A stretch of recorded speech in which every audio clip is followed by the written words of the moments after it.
Hi, everybody, and welcome back to the channel. It's great to see you, especially you in the back there.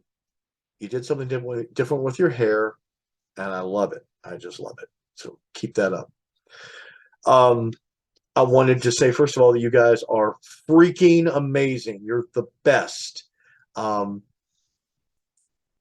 Today, and as of this recording, it is Tuesday, the 15th of November.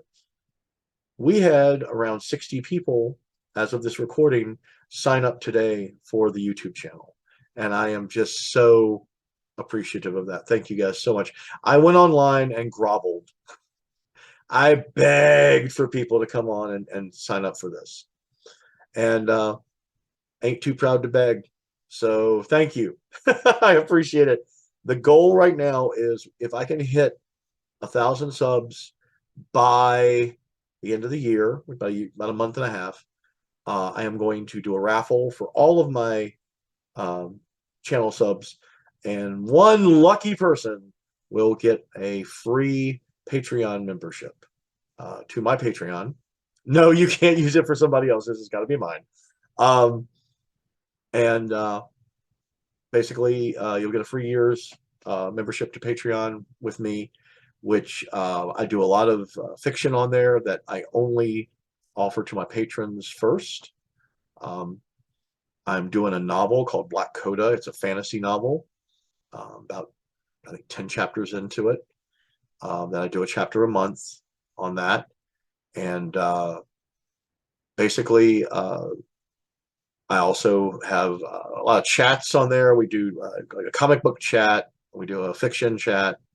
I have a writer's workshop on Patreon, um, and also have uh,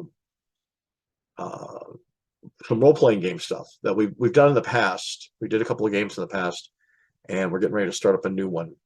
We're going to have the kind of the get together this month for that, and then probably get started in the new year is what I'm thinking, because that'll give us time for everybody to get kind of um, organized and all that good stuff. So, anyways, a lot of fun stuff. You can get it for free if I hit that 1,000 sub mark or better by the end of the year, and you are the lucky person that I picked, and you'll get to look at this big melon a whole lot more than you do now. So, oh, wanted to show off something. I got something for my grandbabies, Tori and Sophie, and here it is.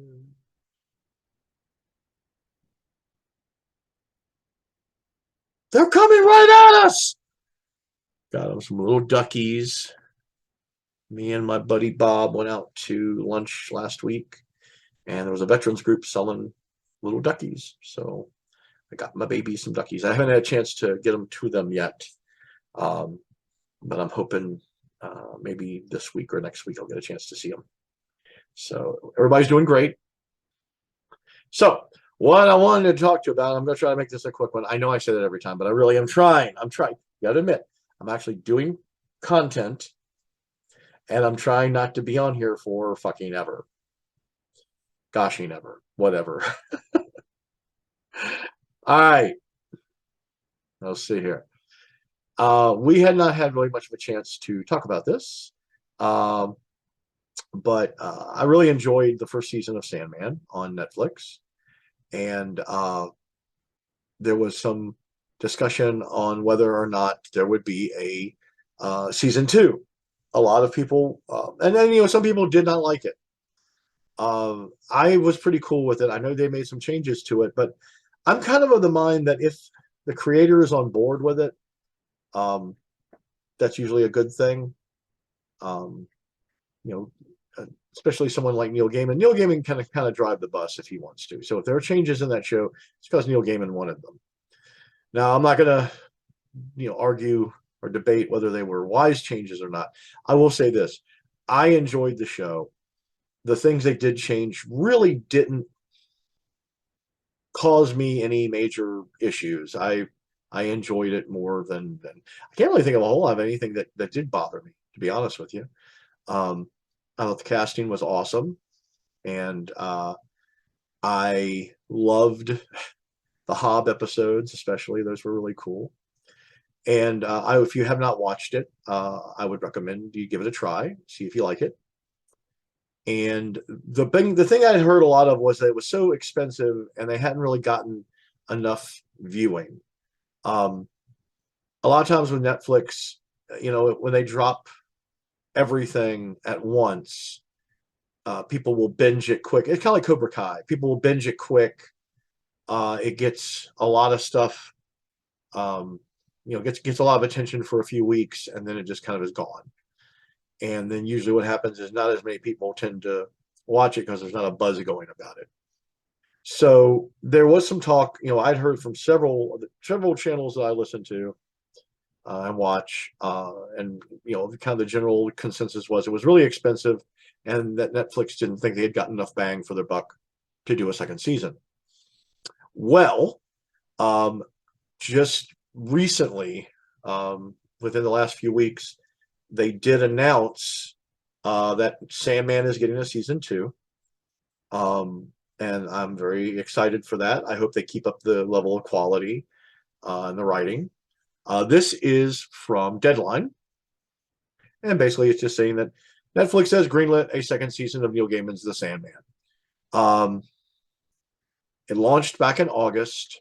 According to this, it was watched for 69.5 million hours in its first week, doubling this to its second to 127.5 million, scoring a 77.2 million in its third week, and getting 53.8 million in its fourth. So kind of like I was saying, people binge it, and then it kind of, it depends a little bit more on word of mouth, and eventually it kind of falls off. The renewal follows an accidental leak on Wednesday, and this was on November the 2nd, was when this was published, by DC Comics' official Twitter page. The since-deleted tweet read, "The dream continues. The Sandman will return with new episodes based on multiple volumes of the Neil Gaiman graphic novel to explore even more stories of the endless." Let's see. This came after cancellation rumors started circulating on social media, with Gaiman calling out a fake Twitter account. Oh, no. The 10-episode series, based on Gaiman's DC Comics series of the same name, follows Morpheus, the personification of dreams and one of the 7 endless. It was captured in an occult ritual in 1916. After being held captive for 106 years, Dream escapes and sets out to restore order to his realm, the Dreaming. Basically, I didn't realize this, but Alan Heinberg executive produces alongside Neil Gaiman with David S. Goyer. Gaiman, Goyer, and Heinberg are also co-writers on the project. That's a pretty strong,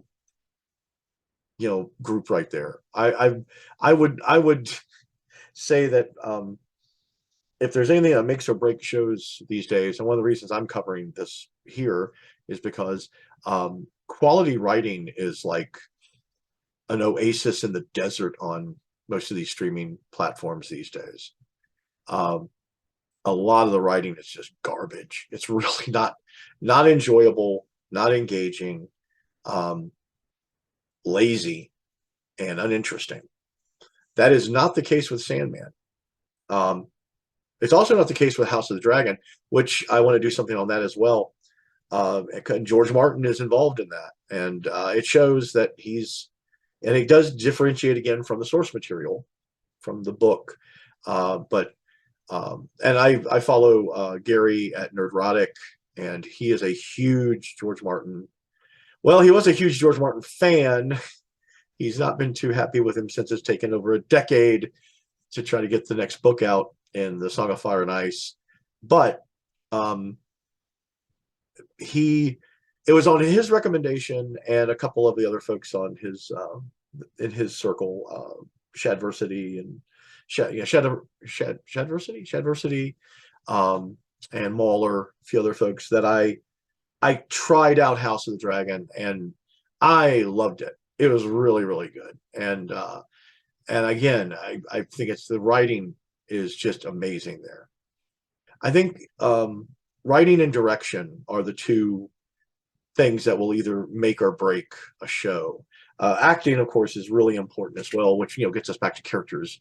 But an actor is only as good as you can be a fantastic actor, but if they feed you garbage to have come out of your mouth, it's very, very hard to work with that.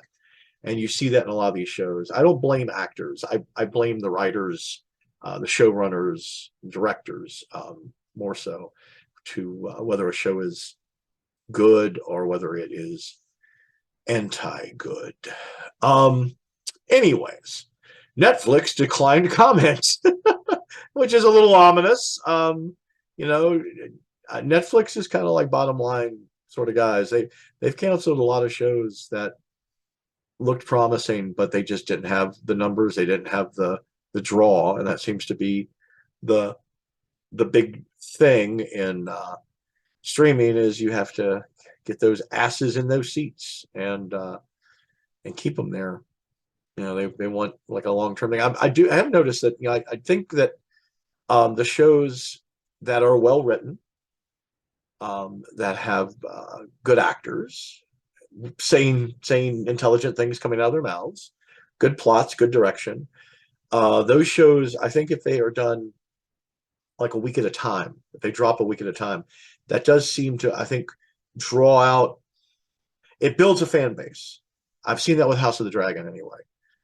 You had a lot of people who got burned on Game of Thrones and they didn't want to come back. I was like, I hated the last season of Game of Thrones.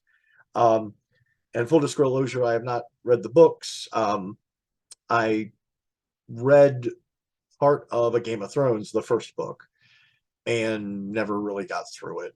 But I have my good friend David, who hopefully I'll get onto the channel at some point. We were talking last night about doing some stuff, doing maybe some comic things. David's read them. He's read the book that House of the Dragon's based off of, and it does change things in it. But George Martin is right there to kind of drive that, just like Neil Gaiman is there with the Sandman. If there's a change going on in Sandman, it's not happening. Neil Gaiman's not unaware of it. He's cool with it. And like I said, nothing really changed enough for me to like be. It didn't really bother me. Sometimes they make changes, and I'm like, "What the hell is this?" But that wasn't the case with Sandman. I did enjoy it, and was looking forward to them renewing it. I was really kind of surprised when it sounded like they weren't going to. So, even with Netflix having no comment, the general consensus right now is that Sandman is going to get its season 2. We will get more of the Endless, and that's pretty freaking awesome. I want to thank you guys again so much. It really means the world to me that you stepped up and signed up for the channel. I really do enjoy doing this, and not gonna lie, I'm using this as a little bit of a distraction from finishing the book I'm working on. I wish I could say I wasn't, but I am. But I am getting work done on the book too. But I have really enjoyed doing these videos again. It's been a while, and it's nice to be getting them out there. And again, just thank you guys so much for the folks who signed up. Thank you, the folks who have been here for the long haul. Thank you. You guys are awesome, and I really hope you realize how much I appreciate everything you're doing. All right. If you have any questions or comments on the Sandman, if you saw it, I'd like to hear what you thought of it. If you hated it, tell me. If you loved it, tell me. Tell me what you're expecting and hoping for in season 2. And I will look forward to your comments. Please like the channel, subscribe, hit that little bell thingy if you want notifications when I do a new video. And I'll also put a link in for my Patreon. Please check out my Patreon. And again, like I said, if I hit 1,000+ subs on here by December 31st, somebody's getting a free Patreon membership. So tell your friends, tell your enemies, vote and vote often. Anyways, guys, thank you again. See you on the next video, and take care. Bye.